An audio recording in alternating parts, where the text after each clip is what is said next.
I'm 63 years old and I have been waiting for my whole life to write these poems. Not because I didn't have the words before, been writing for years. As of today, 2026, I've written 16 books, preached thousands of sermons. But these particular words, these specific memories, this precise testimony of what it meant to grow up in this black, to be black in the rural South during the 1960s, 70s, and 80s. But these words needed time. They needed distance. They needed me to become who I am now before I could look back and truly see who was then. And I call this collection Black Symphony for several reasons.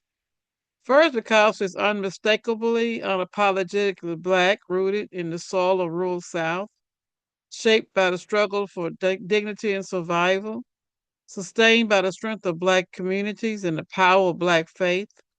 Secondly, because symphony suggests something rich, full, and layered, not a single note, but a complex orchestration of voices, experiences, memories, and truth.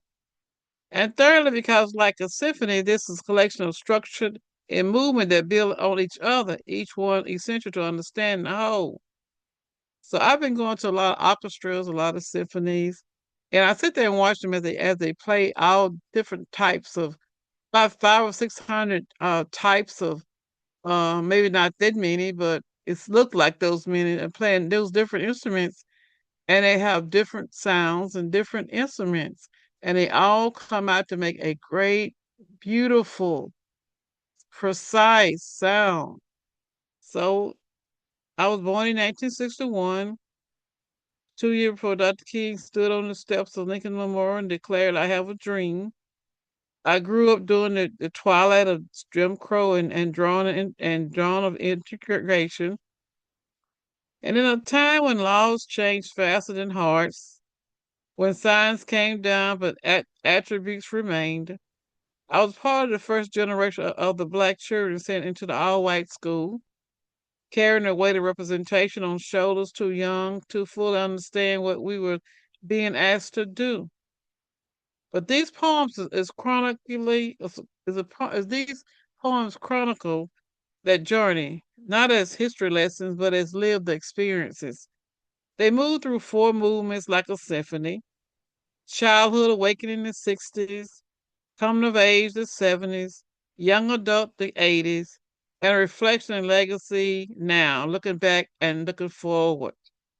Each moment, movement captures a different stage of consciousness, a different understanding of what it meant to be black, to be a woman, and to be alive in a world that often told us we was invisible. I could play the piano, but I play by ear. So I'm missing some things. I can't play like a symphony. Symphony has notes that they read, and different people they are experienced and they educated how to play these symphonies. But this is not just my story. It's a story of countless black children who grew up in the rural South, who learned early they had how to be small, how to be quiet, and how to survive. But in this story, a pattern of my parents, my grandparents, who protect us the only way they knew how. I teach us the rule of the world. They didn't make, but had to navigate. It's a story of a community, the village that raised us together, that held us when we stumble and celebrate our victories as their own. I was small, I guess about 5 or 6 when I knew my other my dad's mom. Then she died at an early age. And my other grandmother, my mother, she died when my mother was a child.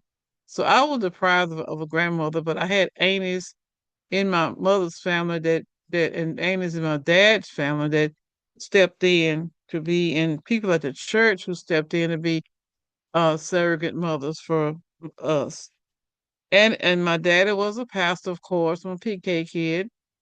And so it's like growing up and being growing up, we had some rules and we had some strict rules, and we was disciplined by how that my parents were disciplined.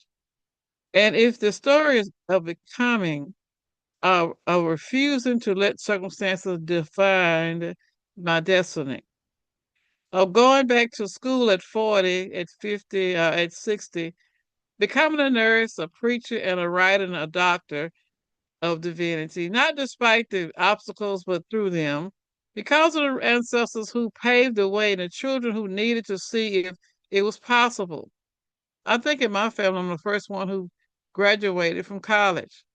So my mother, she tells a story about how she waited before she had a surgery to see her daughter graduate. So I am that says a lot to me. But I wrote these poems for a Black History Month, but they are not confined to February. Black history is American history. Our story is woven into the fabric of this nation. In the fields we worked, the church we built, communities we sustained, the children we raised, the dream we deferred, and the ones we finally claimed. So I wrote these poems for my 16 grandchildren and two great grandchildren. So they would know where they came from. So they would understand that their freedom to walk through front doors, to speak up in classrooms, to dream without limit, and the freedom was paid for with blood, with tears, and with sacrifice, and with the relentless determination of people who refuse to accept no as a final answer. I wrote these poems for every single mother working two jobs and going to school at night, wondering if she'll make it. You will. For every person who feels invisible, who works goes unrecognized, whose voice goes unheard, you matter. For everyone who is tired, who wants to quit, you doesn't think can keep going, but you can, and Lord say, with His help, you will. But most of all, I wrote these poems because someone needed to say it, needed to speak the truth about what it's like, needed to honor the complexity, the beauty, and the brutality, the joy and the pain, the love and the trauma all existing all at once. Needed to testify that we didn't just survive, we became and will be still becoming. Poems are my witnesses. This is my testimony. This is my symphony. And thank you for listening. So I'm going to read one of my stories here. One of my poetry here is kind of long, but I want to read this one I like in the book. It's one that I love really in the book. Hallelujah. Here we go.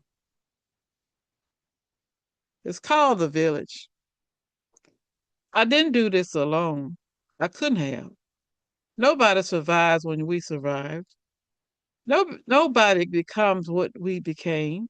Nobody rises from where we stand or where we started to where we are without community.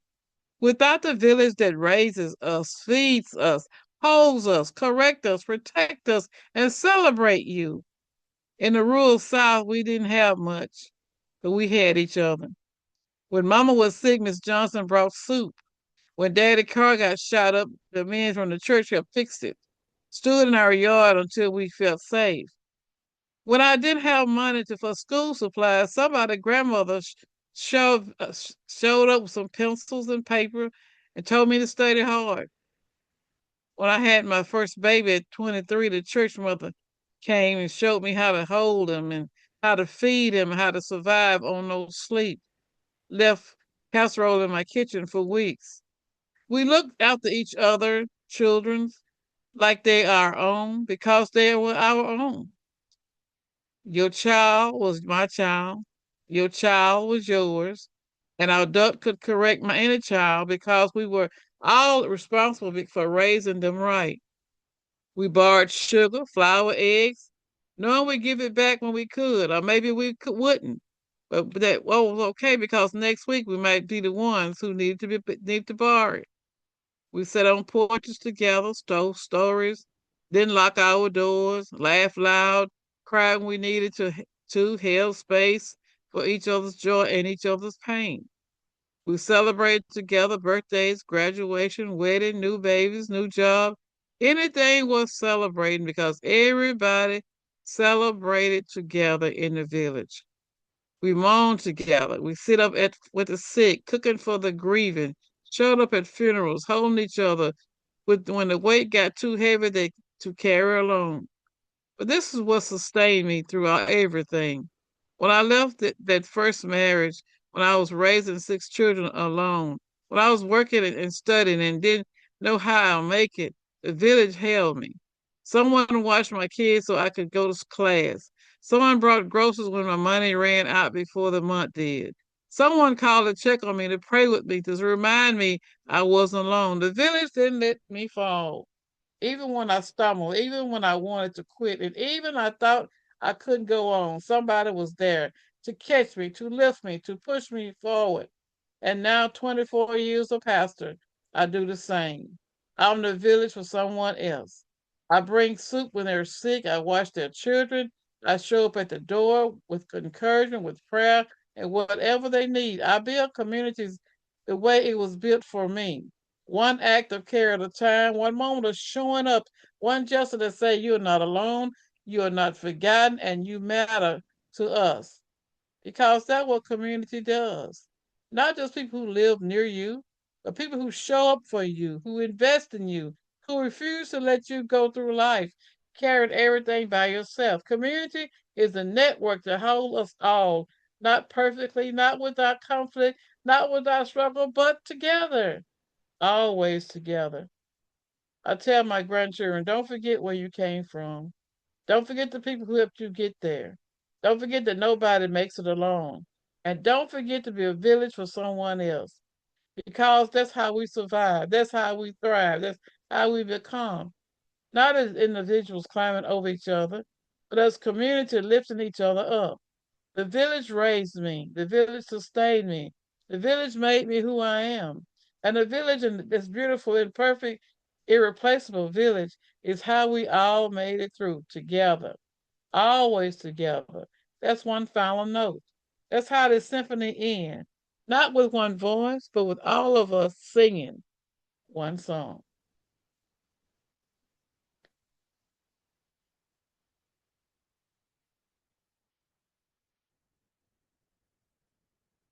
Thank you for listening. If you can, Amazon.com. The book is called Black Symphony. It's a book for Black History Week. Thank you so much.